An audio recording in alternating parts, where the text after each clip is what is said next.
I'm Logan Crawford, and right now on the Spotlight Network, we're uncovering the powerful memoir, A Thousand Kisses, A Family's Escape from the Nazis to a New Life. It's written by an amazing author. His name is John Weiser. This gripping account follows the harrowing journey of the Weiser family as they navigate love, courage, and resilience while escaping Nazi Vienna. If you're drawn to stories of survival, family, determination, and historical insight, this is a book you must read and a conversation you must watch. We're delighted to have this very talented author join us here today on Spotlight. We thank the team at Bookside Press for helping us put him in the spotlight today. And we ask viewers like you to support authors like him by subscribing to our channel and by purchasing his amazing book. The links are below this interview. John, great to see you here today on Spotlight. Thank you. This is an incredible story. How old were you when your family fled the Nazis? I had just turned 6 years old. Amazing, amazing. And you still remember that era in your life? Oh, yes. Yeah, I remember my early childhood quite well. yeah, We had yeah. a very large extended family. My mother's family was there. I had a lot of cousins and uncles and aunts. It was a very rich life. Amazing. And you were born in Vienna? Yes. Yeah. So you're born in Vienna, the Nazis come and occupy. And is your family Jewish? Tell us why you were persecuted. Well, my mother's family was a large Catholic family, well connected with the church there. But it turned out that my father was from a Jewish family. He Hmm. had been born in Hungary and he'd fled Hungary after World War One. He'd served in the Austro-Hungarian army, but after the war there were some anti-Jewish programs going on, and he fled to Austria and began his studies for becoming a doctor there. Met my mother eventually. They married despite her family's unhappiness about that, but they had a long and happy marriage. Wonderful, wonderful.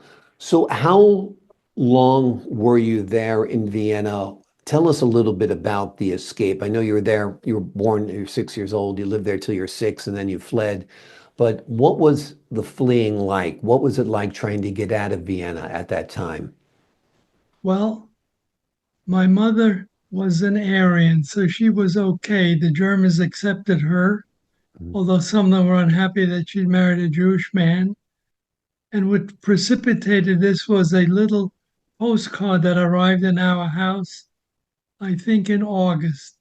Hitler came in March, and in August we received a letter or postcard saying that the authorities had determined that my father was Jewish. So he read that and he realized that was a problem. And soon some of his Jewish friends were being picked up and sent to camps. So he did something pretty daring. He went and he applied for a new passport, and the authorities gave him a new passport. And he guessed correctly that the passport authorities were not aware of the note he had received, that the authorities thought he was Jewish. Because Mm. had the passport authorities known he was Jewish, they would have issued him a special Jewish passport, which would have prevented his leaving. But he got a clean passport, and with that, he took a train to Hungary, where his mother was living, and he joined her there while my mother remained in Vienna trying to get different authorizations to leave because you needed approval to leave. And then both my parents worked very hard to try to get a visa to go someplace else because they wanted to move somewhere. And the Hungarian people had told my father that he only had a few months. And if he wasn't out in a few months, they would send him back to Germany. Mm. So they were desperately writing letters to various places: England, the United States, Kenya, Hong Kong, any place that they thought there might be a possibility of getting a visa to entry. And all those countries refused. And then finally, sort of by accident, we got a visa to go to Brazil as tourists. Well, that was the only visa they had to go anywhere. So we went to Brazil. And my parents struggled then because as tourists, they were technically not allowed to work. Mhm. But I had to feed me and my sister and the two of them, scrambling around trying to get some money on the edges of people who'd be willing to pay them. And that happened for about 2 years. In the middle of that period, my father met a German man who was building a new factory inland in the so the uncivilized part of the country. And he and my father met and they chatted. And eventually, the fellow hired my father to become the supervisor of the plant. And that was because my father had served in the Austro-Hungarian army for several years, and he knew how to deal with men and how to give orders. And so he worked there, and we were happily living in this very rustic place with houses made out of mud and sticks and relatively uneducated people. There was one small school, grammar school, nothing beyond that. And we lived there for about a year and a half until finally another German came to work at the factory and he convinced the owner to fire my father because of my father's Jewish connection. So we left the little country place and went back to Rio. And there we met a very agreeable consul in the United States consulate. And he investigated my father, did some research, and found out that my father was a very solid citizen. And he said to my father, "You're exactly the kind of guy we want in the United States, but I need you to get somebody in the United States to vouch for you. You need to have a sponsor in the US, and the sponsor needs to have some money to support you if necessary." And eventually they worked their way through that, and we got the visa to come to the United States. And we arrived here in 1941, just after I turned 9 years old. So it was a long time in Brazil, but a very interesting time. And then we came to the United States. My father, although he'd been a practicing urologist in Vienna for many years, had to go through all of the entrance exams to become a doctor here. And he went through that and he passed the exams and eventually was able to begin a practice. And so our life began in the United States. It's such an incredible story of survival, of love, of determination, of persistence.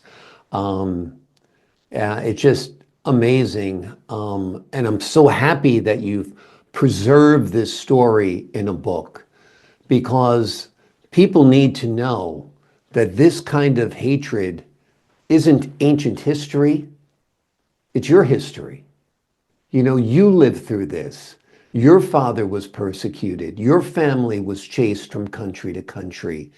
And it must have, what was it like arriving in the United States? Did it feel like you'd been delivered?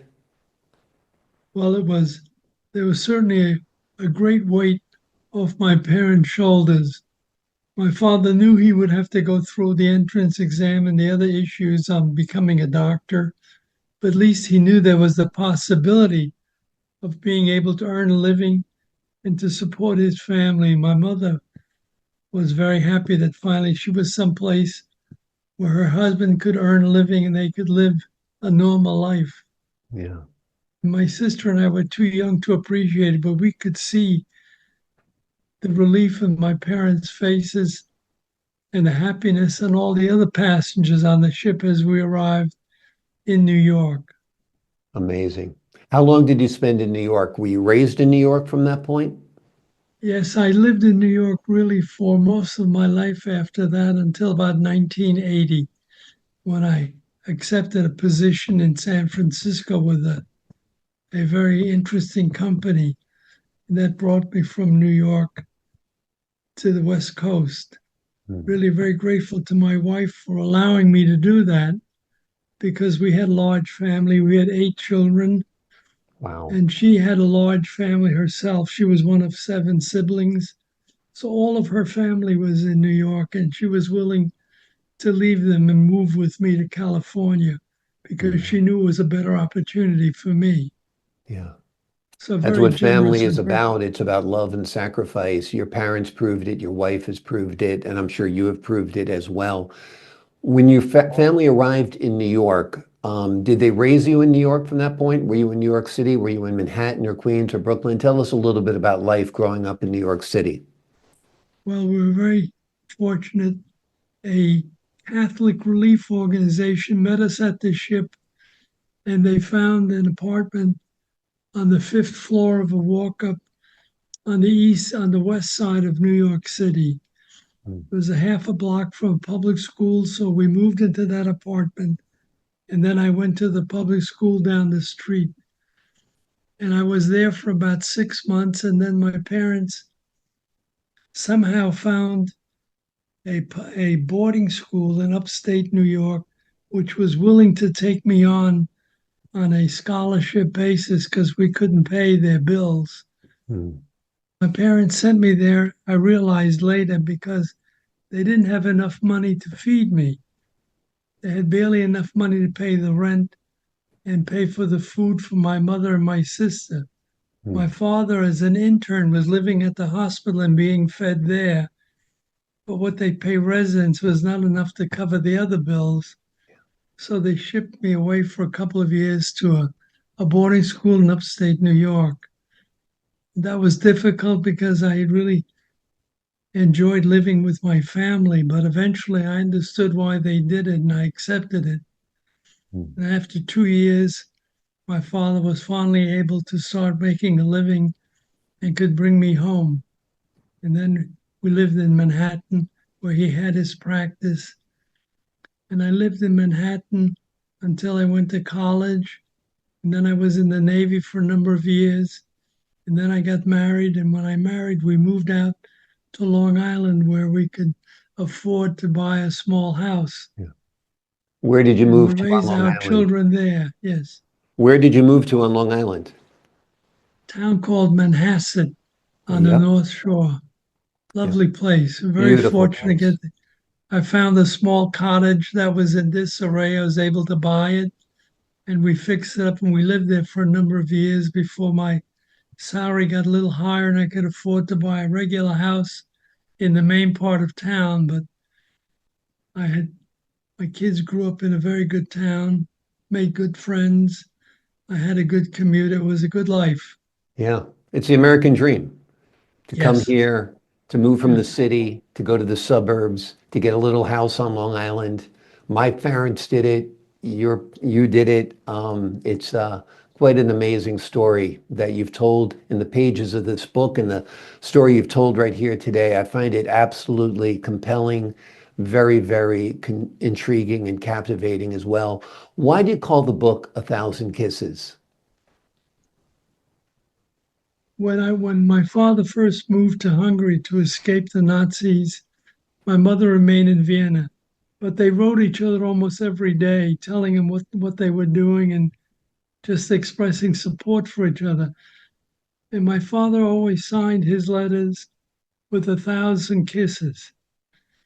So after I read that a few times, I'd never seen it before. I found the letters, and seemed to be really a wonderful title to express, to capture the love they had for each other and the support they provided each other during some very difficult times. You've done some great work in preserving their story and your family's story on a personal level, but also on a cultural, historical level as well. It's told in such human terms. I think it is so moving. Have you ever envisioned this as a film? Not really, Yeah, but if someone said they wanted to make a film of it, I'd certainly support the idea. exactly. You wouldn't object. It would be a beautiful movie. It's a beautiful book. It's a wonderful story. It is called A Thousand Kisses, A Family's Escape from the Nazis to a New Life. It's written by John Weiser. It is a gripping account that follows the harrowing journey of the Weiser family as they navigate love, courage, and resilience while escaping Nazi Vienna.